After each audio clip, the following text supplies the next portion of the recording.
Hey guys, so can you hear me? So I think we are live now. So welcome to this live session, and here we will be discussing like the stress, anxiety related issues, specifically like related to examinations and stuff like that. More and more things will be discussed based on that. You can ask your doubts and queries like once you're done, and I can see like people are coming. So I welcome everybody. So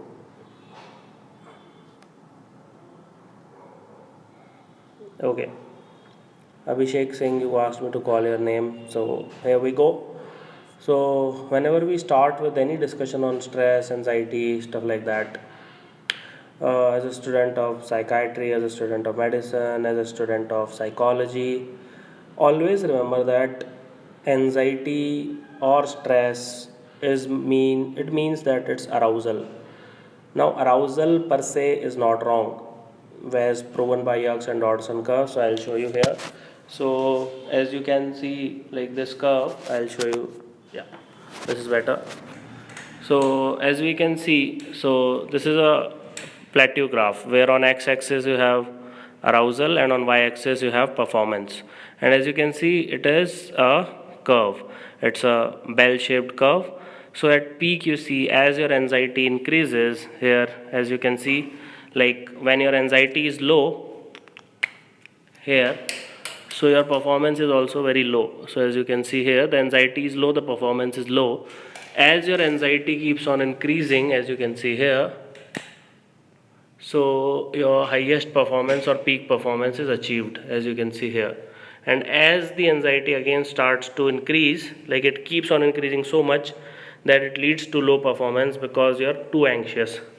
So one point is, an optimal anxiety is good, as you can see here. At this point, it happens to, let's say, Virat Kohli when he's chasing the target, but to the Indian team of 1990s, like the anxiety is too much and their performance goes down, as you can see here. So those of you who think that the anxiety should be completely eliminated, like that point is absolutely wrong. Some anxiety, some degree of anxiety has to be there, otherwise like you will not be able to do anything in life.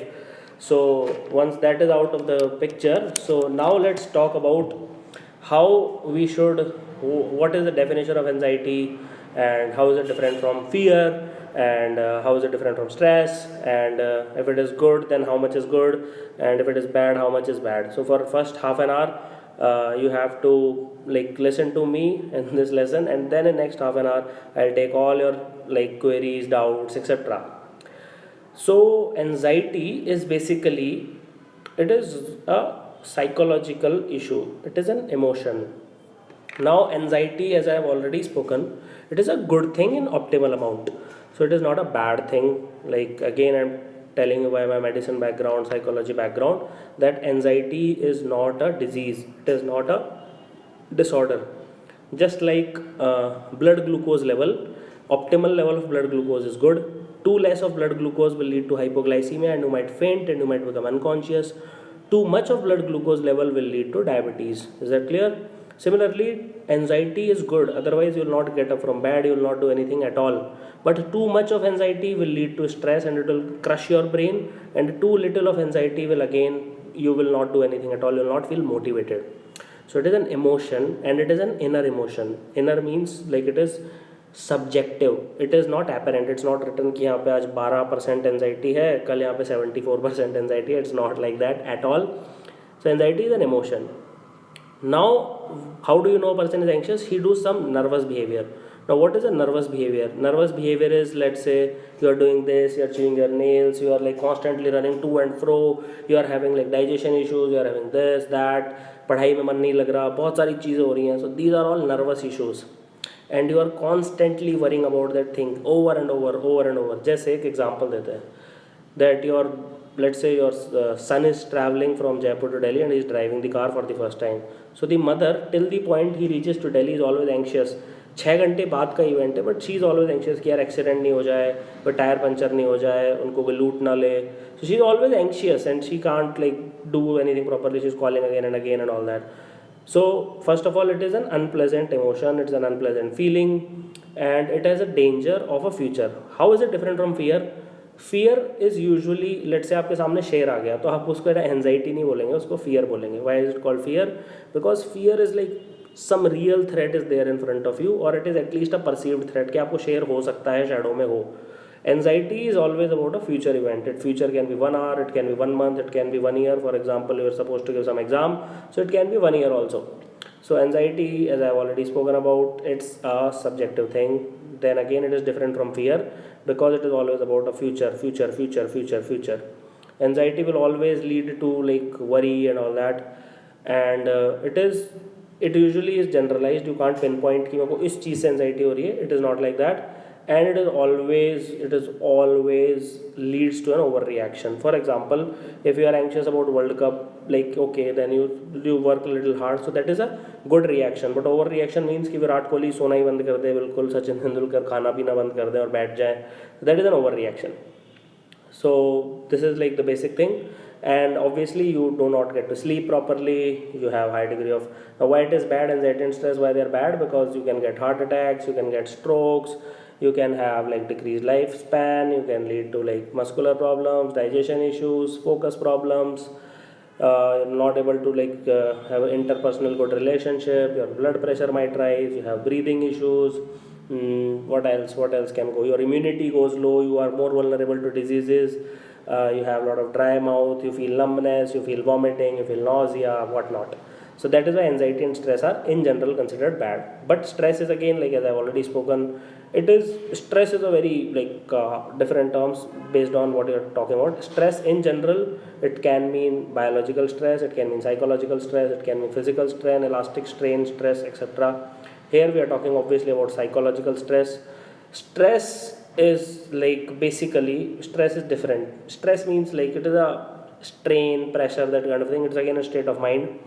Again, small amount of stress, it is very very beneficial, it is desirable. As I've already spoken, it leads to your improved coping strategies. It is called as eustress. So eu is a like Greek term, it means good. Dis means bad, so distress. So eustress versus distress. Again, eustress is good, it is healthy, it leads to, let's say, अगर Usain bolt 100 metre race से पहले stressful नहीं होगा तो वो क्या कैसे भागेगा 9.6 सेकेंड्स में? It is impossible, right? But अब क्या होगा कि you are in constant stress. तो जो एक्यूट स्ट्रेस है that is still considered not that bad, but chronic stress where you are always in stress, whenever you wake up you are in stress, whenever you go to office, whenever you go to coaching, whenever you go to your college, you are always in stress, that is really bad. That does not do any good to you. That will decrease your lifespan, increase your chance of stroke, cardiovascular diseases, BP, blood pressure, etc. So now we are clear that what is eustress, what is distress, and it can lead to, like again I have already spoken, it can lead to ulcers in your stomach, etc. like that. Now people say there are three type of personality, type A, B, C. It is largely not true, but still I'll go about it. Type A personalities are those people who want to do everything quickly.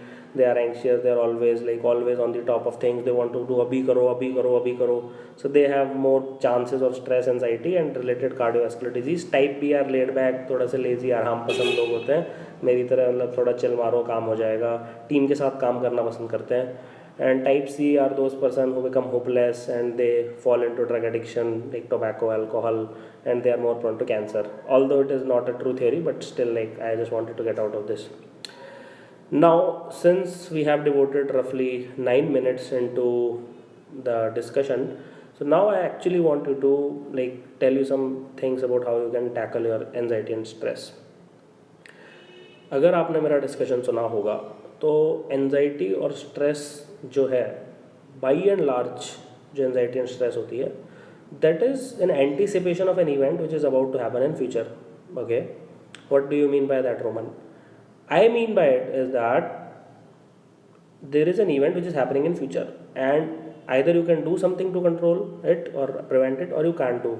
For example, if you are preparing for an exam and it is going to happen after 6 months and you know you are not well prepared, then you either can do something about it, that is you can prepare well, but it is, let's say it is just in 1 week, you cannot do anything about it now. So if you can do something about it, then you start at this moment doing that thing. If you cannot do anything about it, then how can you mitigate it? See, there is two type of thing. One is you can prevent it.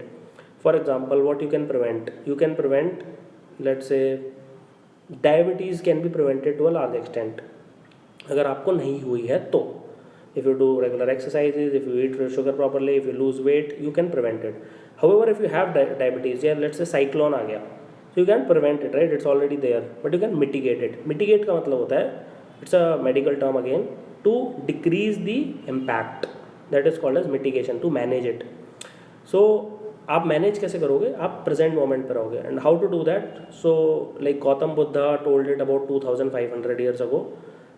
Nobody has time to just sit on it. I usually do his meditation practice, and Samir Guglani also, he told me once, like he's a friend and he told me all these exercises. So what happens is, you basically take, it is called as mindfulness exercise in Buddhism. It is mindfulness.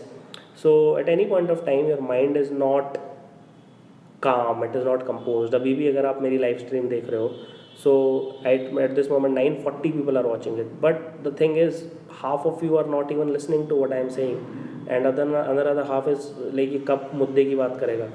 So you guys are not at all concerned about what I am going to say. You are thinking either about the past or the future. You are not in the present moment. Like I am also thinking कि अभी घर जाके I'll eat something and stuff like that. So either I am thinking about the past or the future. So you have to be mindful. Now what is mindfulness? So as I've already speaking, so mindfulness means that your mind is full of the present moment. So yeah, so your mind is always occupied with the present moment. Now how do you ensure that your mind is occupied with the present moment? That you need to start this 15-minute exercise. So basically you sit like that, like I am sitting right now, like hands here, and you have to turn off your phone, you have to turn off your computer, you have to turn off your TV, you have to turn your laptop. Basically all the screen should not be there, no radio, no disturbance, no music, no books, कुछ नहीं होना चाहिए. Imagine you are 10,000 years ago अपनी tribe में हो, ठीक है. सो आपका कोई दोस्त नहीं होना चाहिए, आपका कुछ नहीं होना चाहिए. You are sitting in a room और in a park on a chair, and you just keep your hands on your lap and you just open your eyes, don't close your eyes, okay? This is the key. So don't close your eyes and just focus on your breath. Do not think of anything in this, and do not think कि मैं 1 minute तक रोक पाया, मैं 2 minute तक रोक पाया, मैं 3 मिनट तक रोक पाया. So for 15 minutes you don't have to do anything, except you don't even have to think, because your mind is thinking all the time. It is full of crap. It is either thinking about the past or the future. उससे कुछ होना जाना है नहीं. It is just things, it does not do anything. जब वो time आएगा तो हम करेंगे, but right now you just need to focus on the current. Now how do you focus on it? What is the only thing that is always going on? Can you answer it? There is single thing which is always with you, that is always on, always, and that is your breath. That is the way you breathe. So just focus on your breath. Like, just don't give a crap about anything. Just relax, open your eyes. Again I'm saying, open your eyes and try to focus on your breath. Do not speak anything, do not take any calls, do not read any books, do not talk to anyone, do not watch anything. Just like stare in somewhere, and for 15 minutes you can't think anything. You cannot think about anything. If you like, the moment you start, let's say a bird passes by, then you start thinking, oh ho, मैं पतंग उड़ाता था जयपुर में तो एक बार bird cut गया था. Then पतंग से you will start remembering the laddus your mom prepared on Sakrat. Then mother say you, okay, I have to call her. Then from calling you have to remember the recharging of the phone. Then from recharging of the phone you remember recharging Paytm. Then you have to transfer money to somebody on a Paytm account. Then he has to bring the cake for your wife for her anniversary. Anniversary से याद है उनके लिए साड़ी खरीदनी है, साड़ी से याद आया that you have to go to your friend's house, then to accompany her, then accompany her से याद आया your daughter also needs something, then daughter से याद आया she is busy in her school. That is a chain of thoughts. This is typically happens with everybody, okay? This is like day in and day out. If you are awake for 16 hours non-stop, just like a bullet